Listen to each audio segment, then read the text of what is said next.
Anda masih bersama kami di Berita Kriminal Borgol. Sakit hati diputus cinta, seorang pria di Kabupaten Musirawas nekat menyebarkan video asusila mantan kekasih ke media sosial. Akibat perbuatannya, pelaku diringkus polisi. Pelaku Zamzari, warga Muara Lakitan, Musirawas, ditangkap Satreskrim Tindak Pidana Cybercrime Polres Musirawas. Pria pelontos ini terjerat undang-undang yang menyebarkan video porno ke media sosial beberapa waktu lalu.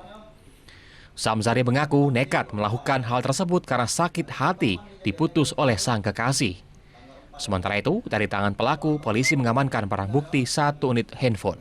Motifnya apa? Sakit hati oleh ibu, Pak. Yang putus dua kali.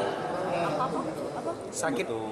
Jadi pelaku sakit hati dengan orang tua korban. Ini mengancam kalau tidak mau saya akan sebarkan gambar-gambar ini melalui media sosial.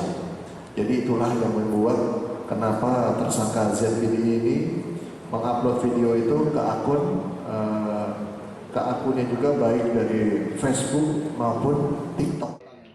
Untuk bertanggungjawabkan perbuatannya, pelaku mendekam di sel tahanan Mapolres Musirawas.